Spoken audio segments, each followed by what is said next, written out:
আসসালামু আলাইকুম। সবাইকে শুভেচ্ছা জানাচ্ছি। মাসুম মাহবুব।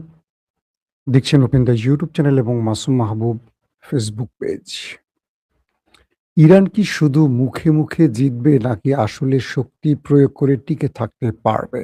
সরকার মঈনুদ্দিন মাহমুদ এমন প্রশ্ন করেছেন। দেখি এখন পর্যন্ত ইরান টিকে আছে। আমরা বাকি সময়টা দেখলে বুঝতে পারব। দর্শক, বেশ কিছু গুরুত্বপূর্ণ খবর নিয়ে বসছি। প্রথম গুরুত্বপূর্ণ খবরটি হলো ইরানে হঠাৎ করে রহস্যজনক বিমান হামলার ঘটনা ঘটেছে।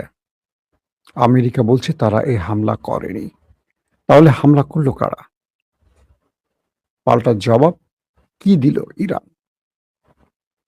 হঠাৎ করে ইরানে ছুটে এলো কাতারের ডেলিগেট।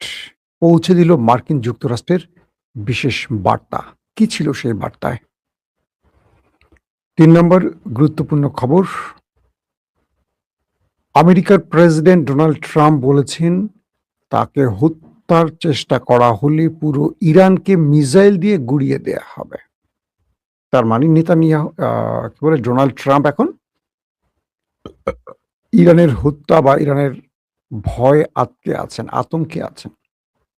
চলেন আমরা আরো কয়েকটা খবর দিব সব মিলে। মূল খবরে শুরু করছি, মূল খবরে ঢুকে যাচ্ছি, দেখি কি আপনাদের জন্য রাখতে পারি আজকে। আমার ট্রাম্প কাকুর জন্য আবার মায়া লাগছে। ট্রাম্প হুঁশিয়ারি দিয়েছেন ইরান তাকে হত্যা করার চেষ্টা করলে প্রায় ১,০০০ ক্ষেপণাস্ত্র প্রস্তুত রয়েছে। ১,০০০ ক্ষেপণাস্ত্র প্রস্তুত করা হয়েছে। তো শুক্রবার ট্রাম্প ইরানকে এই হুমকিটি দিয়েছেন। তিনি বলছেন ইরান তাকে হত্যা করার চেষ্টা করলে তিনি হাজার, হাজার ক্ষেপণাস্ত্র নিক্ষেপ করবেন ইরানের ভেতরে।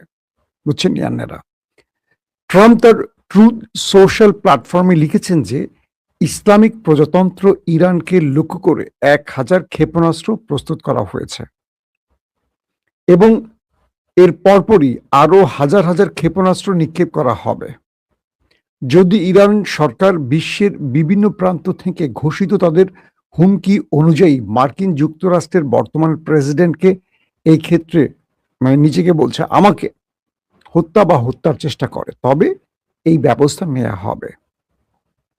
তিনি আরো বলেন ইতিমধ্যে আদেশ দেয়া হয়েছে এবং দাবি করেন যে মার্কিন সামরিক বাহিনী ১ বছরের জন্য যা বর্ধিত করা যেতে পারে ইরানের সমস্ত এলাকাকে সম্পূর্ণরূপে নিশ্চিহ্ন ও ধ্বংস করে দিতে প্রস্তুত এবং তারা সক্ষম। বুঝতে পারছেন? ট্রাম্প বলছেন ইতিমধ্যে মার্কিন সেনাবাহিনীকে তার প্রেসিডেন্ট পদ থেকে তিনি আদেশ দিয়েছেন যে মার্কিন বাহিনী ১ বছরের জন্য, বুঝছেন, যা বর্ধিত করা হতে পারে, মানে এটা ১ বছর শুধু না, এটা আরো সামনে নেওয়া হতে পারে, টাইমটাকে আরো বৃদ্ধি করা হতে পারে যে ইরান ১ বছর না ২ বছর পরে মারতে পারে, ৩ বছর পরে মারতে পারে। এই আশঙ্কা থেকে ইরানের সমস্ত এলাকাকে সম্পূর্ণরূপে নিশ্চিহ্ন ও ধ্বংস করে দিতে প্রস্তুত। মানে পুরো ইরানকে ধ্বংস করে দিবে আমেরিকা যদি ট্রাম্পকে হত্যা করা হয় বা হত্যার চেষ্টা করা হয়। ট্রাম্প এর আগে ঘোষণা করেছিলেন যে ইরানের সঙ্গে যুদ্ধবিরতি শেষ হয়ে গেছে, কিন্তু তেহরানের অনুরোধে ওয়াশিংটন আলোচনা চালিয়ে যেতে সম্মত হয়েছে। এটি আমি কালকে আপনাদের বলেছিলাম। ট্রাম্প দাবি করেছে যে ইরান তার কাছে আবেদন করেছে শান্তি চুক্তি বা যুদ্ধবিরতি করে আবার আলোচনা টেবিলে বসতে চায়। ওয়াল স্ট্রিট জার্নালের এক প্রতিবেদন অনুযায়ী ইসরায়েল সম্প্রতি যুক্তরাষ্ট্রের সাথে এমন গোয়েন্দা তথ্য ভাগ করে নিয়েছে যা থেকে ইঙ্গিত পাওয়া যায় যে ট্রাম্পকে হত্যা করার জন্য ইরান একটি নতুন পরিকল্পনা তৈরি করেছে। এটি ওয়াল স্ট্রিট জার্নাল জানিয়েছিল, আমি গতকালকে আপনাদের জানিয়েছি, আবার রিপিট করছি। ইসরায়েল ট্রাম্পকে তাদের গোয়েন্দা তথ্য শেয়ার করছে, সেখানে বলা হয়েছে যে ইরান ট্রাম্পকে হত্যার পরিকল্পনা নিয়ে কাজ করছে। আর ঠিক এই কারণে ট্রাম্প এই হুঁশিয়ারিটি দিয়েছেন। জুন মাসে পাকিস্তানের মধ্যস্থতায় ইরান ও যুক্তরাষ্ট্র একটি সমঝোতা স্বাক্ষর করে, যার লক্ষ্য ছিল ফেব্রুয়ারি শেষে শুরু হওয়া যুদ্ধের অবসান ঘটানো এবং একটি স্থায়ী শান্তি চুক্তিতে ফিরে আসা।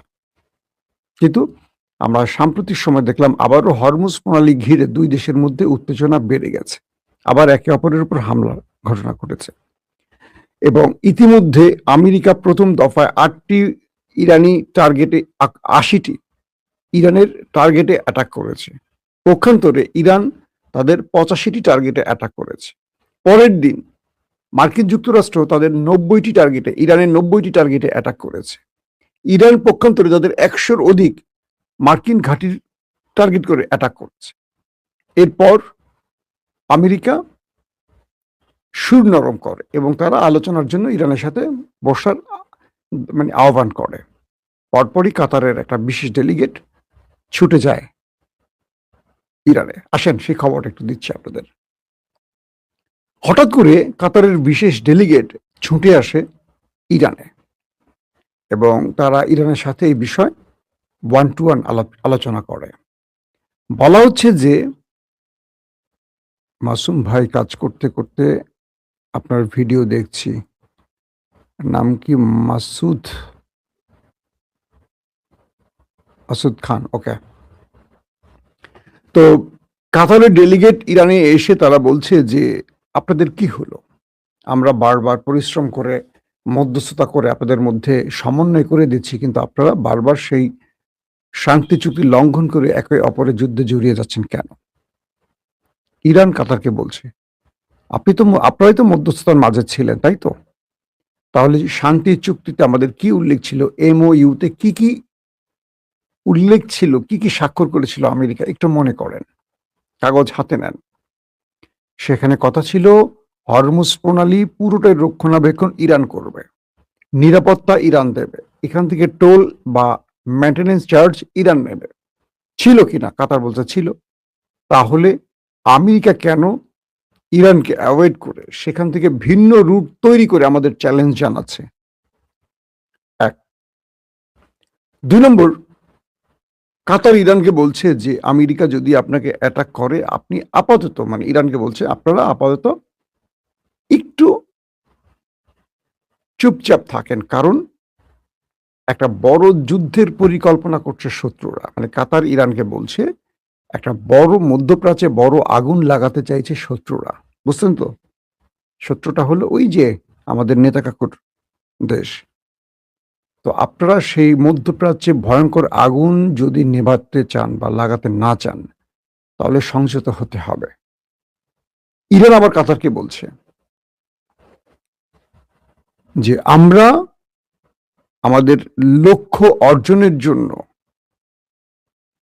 যে বিষয়গুলো, যে MOU গুলো সিগনেচার করেছি তার প্রত্যেকটা আইন মেনে চলছে, কিন্তু আমেরিকা মানছে না। আমেরিকা খেয়াল খুশি মতো আক্রমণ করছে, আমরা পাল্টা জবাব দিচ্ছি। আমরা আক্রান্ত হলে জবাব দেবই। যদি আমরা জবাব না দেই সেক্ষেত্রে তো আমাদেরকে আরো পেয়ে বসবে, আমাদের উপর আরো বেশি তারা অ্যাটাক করবে। এরই মধ্যে কাতার আমেরিকাকে বলছে যে আপনি হরমুজে আপনি ইরানে অ্যাটাক করলেন কেন? আমেরিকা বলছে যে সাগরে জাহাজে অ্যাটাক করেছে তাই। কাতার বলছে অ্যাটাক তো ইরান করছে আমার জাহাজে, কাতার এবং সৌদির মোট 3টি জাহাজে অ্যাটাক হয়েছে। কাতার আমেরিকাকে বলছে আক্রমণ তো আমার জাহাজে করেছে, আপনার জাহাজে তো না। আমার জাহাজ আক্রমণ করেছে, প্রতিবাদ আমি জানাবো। আপনি কে প্রতিবাদ জানানো? আমি তো আপনাকে বলিনি যে আপনি ইরানে পাল্টা আক্রমণ করেন। এখন তো আমেরিকার কিছু বলার নাই, কারণ তাই তো ঘটেছে। বিষয়টা হলো কাতার, সৌদি এই দুটো দেশ চাইছে যেন এই যুদ্ধটা আর বড় ফ্রেমে না ছড়ায়, কারণ তারা বুঝতেছে এটা ইসরায়েলের খেলা। এতে করে শুধু ইরান না, পুরো আরব ধ্বংস হয়ে যাবে, কারণ ইরান ধ্বংসের আগে আরবগুলোকে সব ধ্বংস করে ফেলবে। ইরান আক্রান্ত হওয়ার সঙ্গে সঙ্গে ইতিমধ্যে 4টি দেশে প্রতিঘাত করেছে ইরান। এর মধ্যে কাতারকেও করেছে। যে কাতার মধ্যস্থতা করছে সেই কাতারের মার্কিন ঘাঁটিকে লক্ষ্য করে কিন্তু ইরান অ্যাটাক করেছে। কাতারের কোনো সিভিলিয়ানদের উপর অ্যাটাক করেনি, মার্কিন ঘাঁটিকে লক্ষ্য করে করেছে। বাহরাইনে করেছে, নৌবহর, যে 5ম নৌবহর সেখানে করেছে। জর্দানে করেছে, মার্কিন সবচেয়ে বৃহৎ ঘাঁটির উপর টার্গেট করে ইরান অ্যাটাক করেছে। কুয়েতে করেছে, আল সালিম সহ কয়েকটি ঘাঁটিতে মোট 100-র অধিক টার্গেটগুলোতে ইরান অ্যাটাক করেছে এই 4টি দেশে। তো ইরান বলছে যে যদি আমেরিকা, ইতিমধ্যে ইরানের একটি গুরুত্বপূর্ণ রেল সেতু উড়িয়ে দিয়েছে আমেরিকা, এখান থেকে বাণিজ্যিক রুট তৈরি হয়েছে চীন এবং রাশিয়ার সাথে ইরানের। তারা খেলছে কিন্তু ইরানকে পঙ্গু করার জন্য। এই ব্রিজগুলো অনেক সময় নিয়ে করতে হয়। এটা ধরেন পদ্মা সেতু, কত বছরের সাধনা। এটাকে ধ্বংস করতে আমেরিকার লাগবে কয়েক সেকেন্ড, একটা মিসাইল মারবে, উড়ে গেল। কিন্তু এটা বানাতে কত টাকা গেল, কত সময় গেল, কত শ্রমিক তার ঘাম ঝরালো। তো আমেরিকা ইরানের এই গুরুত্বপূর্ণ স্থাপনাগুলোকে টার্গেট করছে। ইরান বলছে যে যদি তারা তাই করে তাহলে আমরা শত্রু তাই মানে সেখানেই আঘাত করব। এখন এটাই হলো সৌদি আরব আমিরাত বা এদের ভয়, কারণ ইরানের যেই গুরুত্বপূর্ণ জায়গাগুলো ধ্বংস করছে আমেরিকা, ইরান এখন গালফের সেই টার্গেটগুলোতে হিট করবে, কারণ সেখান থেকে আক্রমণ হচ্ছে। ইতিমধ্যে ইরানের পক্ষ থেকে জানানো হয়েছে সাম্প্রতিক মার্কিন অ্যাটাকে আবারও গোপনে মদত দিয়েছে আরেকটি আরব দেশ, তার নাম আরব আমিরাত, যারা ইরানের সাথে মধ্যস্থতা করছে, চুক্তি করছে। বলা হচ্ছে আরব আমিরাতের ঘাঁটি বা আরব আমিরাতের সহযোগিতা নিয়ে আমেরিকা অ্যাটাক করেছে। তো ইরান আরব আমিরাতকে উদ্দেশ্য করে বলছে আমরা সতর্ক করছি, আমরা জানি কে কোত্থেকে কি সহযোগিতা করছে। এইটুকু জেনেই আমরা এই লড়াইয়ের ময়দানে এখনো টিকে আছি। যদি আরব আমিরাত এই বিষয়টি অব্যাহত রাখে, সবচেয়ে বড় আক্রমণ আরব আমিরাতে হতে যাচ্ছে। মানে ইরান আরব আমিরাতকে সতর্ক বার্তা পাঠিয়েছে। তো অন্যদিকে মিস্টার ট্রাম্প তিনি পাঠিয়েছেন কাতারকে ইরানে, তিনি নিজে পাঠিয়েছেন, কারণ তিনি এক তার নিজের জীবনের হুমকিতে আছেন। দুই, তিনি ইরানকে বলছেন যে আমি হাজার হাজার মিসাইল প্রস্তুত করে রেখেছি, তুমি যদি আমাকে মারো আমি তোমার দেশ উড়িয়ে দিব। ইরান এতদিন ধরে যুদ্ধ চালিয়ে যাচ্ছে, তোমার হাজার হাজার মিসাইল উপেক্ষা করেই তো করছে না। তো তুমি তার সুপ্রিম লিডারকে মেরে দিয়েছো, তো ইরান সুযোগ পেলে তোমাকে উপরে পাঠাবে, স্বাভাবিক। এখন তুমি নিজের জীবনকে নিয়ে ভয় পাচ্ছ কেন আমার চাচ্ছু ও চাচ্ছু? তুমি যখন মানুষকে মারো তখনও তার জীবন থাকে, তার ছোট নাতি, 14 মাসের একটা ছোট্ট ফুলের মতো নাতি, তার স্ত্রী, তার সন্তান, তার মেয়ে, তার ছেলে, তার পরিবারের এতগুলো লোককে তুমি মেরে দিয়েছো। আইআরজিসির টপ লিডারদের মেরে দিয়েছো, গোয়েন্দা প্রধান মেরে দিয়েছো, সেনা প্রধান মেরে দিয়েছো, নৌ প্রধান, বিমান প্রধান মেরে দিয়েছো। এত এত লোক যে মেরেছো, এটা শাস্তি কি তোমার হওয়া উচিত না? তো তোমাকে যদি কেউ টার্গেট করে, তুমি এখন নিজের জীবনের সংখ্যায় আছো কেন? নিজের জীবনের প্রতি মায়া, অন্যের জীবনের প্রতি মায়া নেই? ইরানে প্রায় 200 শিশুকে যে মেরে দিয়েছ, এই ছোট্ট শিশুদের অপরাধ কি ছিল? ছিল কোনো অপরাধ এই ফুলের মতো শিশুদের? ছিল না। তুমি যা খুশি করতে পারবা, তোমার মন চাইলে ভেনেজুয়েলার নিকোলাস মাদুরোকে তুলে নিয়ে আসবা, তোমার মন চাইলে আফগান ধ্বংস করে দিবা, মন চাইলে ইরাক ধ্বংস করে দিবা, সিরিয়া ধ্বংস করে দিবা। সেখানে মানুষের জীবনের কি মূল্য নেই? শুধু তোমার জীবনের মূল্য আছে, বুড়ো ভাতারাম। তো এখন যে প্রশ্নটি তৈরি হচ্ছে, ইরানের ভেতরে আসলে আক্রমণটা করেছে কে রাতে? আমেরিকা বলছে এই আক্রমণটি তারা করেনি, কারণ আমেরিকা বলছে যে আমরা ইরানের সাথে যে মধ্যস্থতার জন্য আলোচনা শুরু করছি নতুন করে, এই আলোচনার জন্য আমাদের আক্রমণ থামিয়ে দিয়েছি। তাহলে আক্রমণটা করেছে কে? ইরান আমেরিকা যখন বলছে যে আমরা এই আক্রমণ করিনি, তখন ইরান বলছে এই আক্রমণটি করেছে ইসরায়েল। আপনারা বুঝছেননি? আমেরিকা যখন বলছে এই আক্রমণটি আমরা করিনি, তখন ইরান নিজেই বলছে এই আক্রমণটি করেছে ইসরায়েল। এবার আমরা ইসরায়েলকে এর পাল্টা জবাব দেব। তার মানে এবার ইরানের সাথে মানে গোপনে যুদ্ধ বিমান পাঠিয়ে ইরানের মধ্যে বিমান অ্যাটাক করে পালিয়ে গেছে। প্রশ্ন হলো, যদি এটা আমেরিকা না করে, আবার নেতানিয়াহু আমেরিকার কাছ থেকে অনুমতি চেয়েছিল আক্রমণের জন্য, যে তুমি একা কেন মাঠে ট্রাম্প, আমিও তোমার সাথে নামতে চাই, আমাকে আক্রমণের অনুমতি দাও। তো ট্রাম্প নেতানিয়াহুকে বা ইসরায়েলকে ইরানে আক্রমণের অনুমতি দেয়নি, কারণ সে জানে যে ইসরায়েল জড়িয়ে গেলে এটা থামবে না, এটা বড় ফ্রেমে শুরু হবে। আর আমেরিকা মারবে থামাবে, মারবে থামাবে, আমেরিকার সেই ক্ষমতা আছে। আর ইসরায়েলকে তো মধ্যপ্রাচ্যের কেউ পছন্দও করে না। ইসরায়েলে মারুক, এটা কাতার, কুয়েত, সৌদি সবাই চায়, কিন্তু আমেরিকার সাথে সমস্যা জড়াতে চায় না। তো এই পরিস্থিতিতে ইসরায়েলের নেতানিয়াহুকে যখন আমেরিকা অনুমতি দেয়নি ইরানে আক্রমণে, তাহলে গোপনে তারা আক্রমণ চালিয়েছে ইরানে, প্রশ্নটি তাই আসে। তাহলে প্রশ্ন হলো, 2000-2500 কিলোমিটার দূর থেকে ইসরায়েল কি করে এসে আক্রমণ করলো, এবং এটাকে ফুয়েল ট্রান্সফার কারা করলো, ফুয়েল দিল কি, রিফুয়েলিং করলো কারা? কারণ ইসরায়েলের প্রত্যেকটি যুদ্ধ বিমানকে তেল দিয়ে থাকে আকাশে আমেরিকার ফুয়েল ট্যাঙ্কার। তার মানে আমেরিকা জানে, স্বাভাবিক প্রশ্ন, কারণ ইসরায়েল ওখান থেকে উড়ে এসে এখানে অ্যাটাক করতে পারে না, তাকে পথে তেল নিতে হয়, যাওয়ার সময় বাসার সময় তাকে তেল নিতে হবে। এই তেলটা ইসরায়েলকে কে দিয়েছে? নিঃসন্দেহে আমেরিকা, কারণ এই অঞ্চলে ইসরায়েলের কোনো তেলের ট্যাঙ্কার নেই, ফুয়েল ট্যাঙ্কার নেই, আছে আমেরিকার।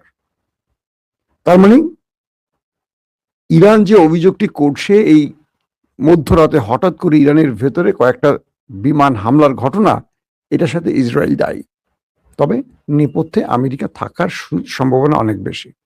এখন ইরান বলছে তারা এটার শক্ত জবাব দেবে, অর্থাৎ গোপনে তাদের উপর যে বিমান হামলা হয়েছে তার জবাব ইরান দেবে। আমরা হয়তো নেক্সট ভিডিওতে জানাবো ওই গোপনে হামলার প্রতি উত্তরে ইরান কি জবাব দিয়েছে। দর্শক, এখনকার মতো বিদায় নিচ্ছি। নেক্সট আপডেটে অবশ্যই আপনারা আবার আমাদের সাথে থাকবেন, জানবেন সর্বশেষ খবরগুলো। আল্লাহ হাফেজ। ওপেন দাইস মানে সত্যকে সত্য বলা, মিথ্যেকে মিথ্যে বলা। আমরা শোনা কথা নয়, চোখে যা দেখি তাই বলি।